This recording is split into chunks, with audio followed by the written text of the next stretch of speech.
एक मनुष्य को प्रैक्टिकली कैसे प्रार्थना करनी चाहिए, मैं आपको बताता हूं। अगर आप मेरे से बेस्ट तरीका पूछें प्रार्थना करने का, वो क्या है? देखो, शाम की मीटिंग कितनी आशीषित है कि मैं आपको कितनी गहरी बातें बता रहा हूं। बेस्ट तरीका है, अगर आपको परमेश्वर से जवाब लेना है प्रार्थना करने का, 1+1+1।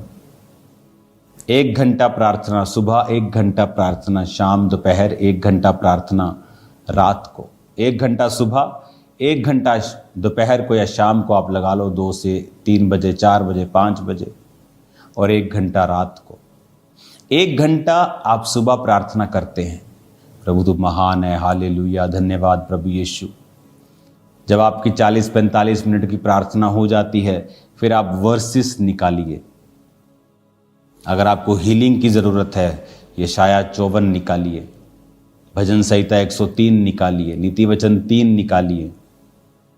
जहाँ जहाँ परमेश्वर ने हीलिंग प्रॉमिसेस किए हैं बाइबल में, उन सब वर्सेस को निकालिए, उन्हें निकाल कर उन्हें पढ़िए प्रार्थना में ही। प्रभु तेरे वचन में ये लिखा है। अगर मैं आपको यशाया 40 पढ़िए, 28 से लेकर 31 तक, भजन संहिता 103 पढ़िए, जहाँ पर परमेश्वर ने लिखा है कि वो तेरे अधर्म को क्षमा करता है और तेरे रोगों को चंगा करता है। भजन संहिता 103:3, वही तो तेरे सब अधर्म को क्षमा करता है और तेरे सब रोगों को चंगा करता है। इन वर्सेस को पढ़िए 10-15 मिनट, इन वर्सेस से प्रार्थना कीजिए। उसके बाद अगर आपके पास अनॉइंटिंग ऑयल है, अपने आप को उससे मसा कीजिए। लास्ट में थैंक्स कीजिए, प्रभु तेरे कोड़े खाने से मैं चंगा हो चुका हूं, तेरा थैंक्स करता हूं, आमीन कर दीजिए। दोपहर को फिर 40-45 मिनट प्रार्थना, फिर वर्सेस के साथ परमेश्वर के सामने अपनी वर्सेस से रखनी। इन अध्यायों से, इन वर्सेस को बोलकर प्रभु को बताना कि तेरे वचन में ये लिखा है। और दिन रात कहता मेरे नाम की जो दुहाई देते हैं। संडे थर्सडे दुहाई देने वाले बहुत हैं, चलो संडे जाके दुहाई दे देते हैं। उसके बाद सोमवार क्या, जो सुबह से बर्तन मांज के, जो काम घर का, जो आदमी अपने ऑफिस में जाता है, कोई प्रार्थना वाला जीवन नहीं। शाम को आधा घंटा एक बैठ गए, प्रेयर माउंटेन वाली चलो प्रेयर कर ली, ठीक है, लेकिन जिस प्रार्थना की मैं बात कर रहा हूं, वो आपका न्याय चुकाएगी, आपको परमेश्वर से जवाब लेके देगी। 1+1+1, 1 घंटा सुबह, 1 घंटा दोपहर या शाम। सेम धन्यवाद प्रभु यीशु, 45 मिनट आप प्रभु से अपने दिल की बात। आप अपने जब पिताजी के पास जाते हैं, अपनी माता जी के पास जाते हैं, आप सोच के नहीं जाते कि मैं जब अपने बाप के पास जाऊंगा बोलूंगा, हे हमारे परम पूज्य पिताजी, मुझे कृपया 50 का नोट दीजिए। आप कभी ऐसा नहीं कहते। कुड़ियां देखे, डैडी 50। आप मेरी बात समझ रहे हैं क्या? परमेश्वर भी आपका पिता है, आपके पिता से भी ज्यादा है। आप जब प्रार्थना में बैठते हैं, उससे बात करें, अपने दिल की बात करें। हो सकता है उसमें कुछ इमोशनल चीजें हों, इसलिए मैंने कहा लास्ट 15 मिनट फिर वचन से प्रार्थना कीजिए, ताकि जो वचन से प्रार्थना होती है उसे परमेश्वर दरकिनार नहीं कर सकते, क्योंकि वो अपने वचन का इनकार नहीं कर सकता। जब आप 15 मिनट वचन पढ़ के प्रार्थना करेंगे, पिता तेरे वचन में लिखा है कि तूने कहा तू थके हुओं को बल और शक्तिहीन को बहुत सामर्थ्य देता है, मुझे सामर्थ्य, मुझे बल दे। तेरे वचन में लिखा है जो यहोवा की बाट जोहते हैं वो नया बल प्राप्त करते जाएंगे। देख, तेरे वचन में लिखा है कि धर्मी का वंश बचाया जाएगा। क्यों? मेरे बेबी नहीं हैं जिनके पास बेबी नहीं होते। तेरे वचन में लिखा है कि तूने कहा है कि जो कोई यहोवा का भय मानेगा, उसके मार्गों पर चलेगा, तो परमेश्वर उसको उसी रास्तों पे चलाएगा जिससे वो प्रसन्न होता है। उसका वंश पृथ्वी का अधिकारी होगा।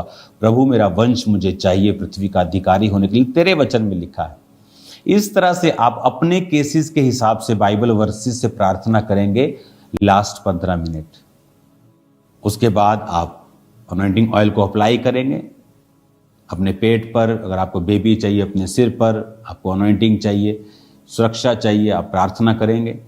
आप अपने फैमिली को यीशु के लहू में छुपाएंगे, फिर थैंक्स करेंगे। रात को फिर सेम 45 मिनट आप प्रभु से बात करेंगे। आप प्रभु को बताएंगे आप आत्मा में बढ़ना चाहते हैं। परमेश्वर, मैं तुझ में आगे जाना चाहता हूँ, मैं अपने दुश्मनों को माफ़ करता हूँ। खुदा बाप, तेरी तारीफ करता हूँ। पवित्र आत्मा, तू मेरे संग रहे। आप गैर भाषा में प्रार्थना करेंगे, अपनी सब प्रेयर रिक्वेस्ट को प्रभु के सामने रख देंगे, अपने डाउट्स प्रभु के सामने रख देंगे।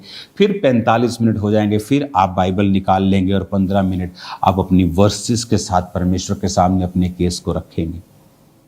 करके आप देख लीजिए, 6 महीने में अगर आपकी लाइफ चेंज नहीं होती तो मुझे एक लेटर लिखिए कि मेरी लाइफ चेंज नहीं हुई। मैं आपको बता रहा हूं, मुझे कोई लेटर आने वाला नहीं है। अगर आप पवित्रताई में तौबा किए हुए विश्वासी हैं और इस प्रेयर पैटर्न को जो मैंने आपको बताया है आप फॉलो करते हैं, 1+1+1, I challenge you in Jesus name, आपकी लाइफ पूरी तरह से बदल जाएगी। हालेलुया। पूरी तरह से परमेश्वर का आत्मा आपको चेंज कर देगा। आपको ये बात बड़े ध्यान से समझनी है कि वो वचन में क्या कहता है। परमेश्वर कहता है उस अधर्मी न्यायी को, अधर्मी है, पापी है, अच्छी कुर्सी पर है, उसको देख। वो कहता मैं न्याय चुका दूंगा, मेरे नाक में दम ना कर दे।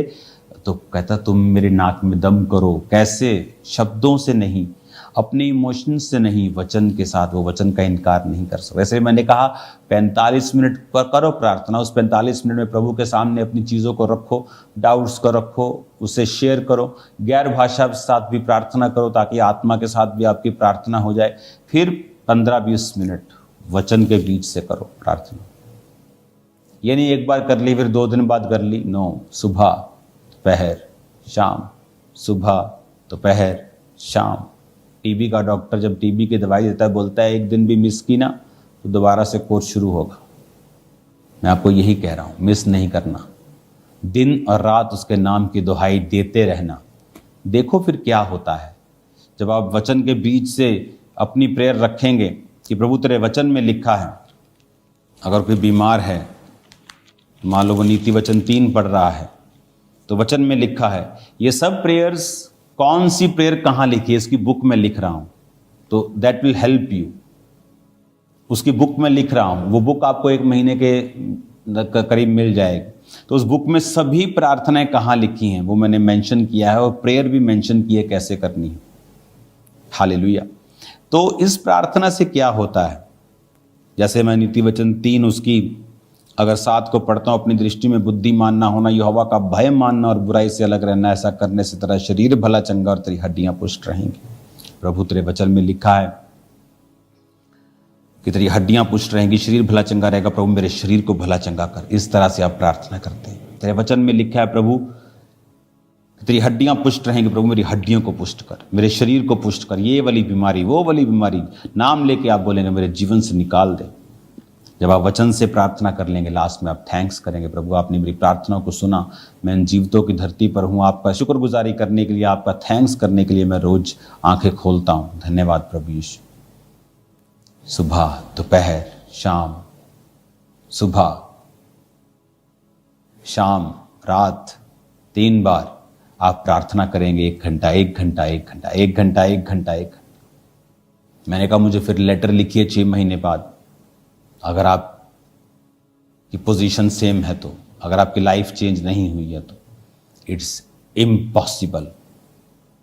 ये नहीं कि आप व्यभिचार में हो और आप 3 घंटे प्रार्थना करें और बोले कि प्रभु आपके साथ बात करेगा इस व्यभिचार को छोड़। आपके जीवन में बड़ा गुनाह कोई नहीं होना चाहिए। ये नहीं कि प्रार्थना जैसे छेद वाली थैली में सिक्के डाले और ऊपर से डाले और नीचे से निकली गए, वो मत करना। आपके जीवन में वो नहीं कि छोटी मोटी गलती हो गई थी आप सोचे कि प्रेयर का उत्तर नहीं आएगा, ऐसा नहीं है। लेकिन कोई बड़ा जानबूझकर किया हुआ गुनाह, चोरी, कोई व्यभिचार, किसी को गिराना, ऐसा आपकी लाइफ में नहीं होना चाहिए। 1+1+1 मैं वेट कर रहा हूं। ये वचन आपकी लाइफ को चेंज कर देगा। आप देखिए फिर, अगर आपका बच्चा नहीं प्रभु में है, 45 मिनट के बाद वंशों की प्रार्थना में वर्सेस के साथ कीजिए। बुक तो आपको जल्दी मिल जाएगी, आप बुक से जान पाएंगे कि वंश की प्रार्थना कहाँ करनी है, डर से मुक्ति के लिए कहाँ करनी है, डिप्रेशन से मुक्ति के लिए बाइबल में कहाँ वचन लिखा है, शारीरिक हीलिंग के लिए, फाइनेंशियल हीलिंग के लिए, कर्जे से मुक्ति के लिए, दोस्त के लिए कैसे प्रार्थना करनी, भाइयों के लिए, सब लिखा है उस बुक में, मिल जाएगी आपको।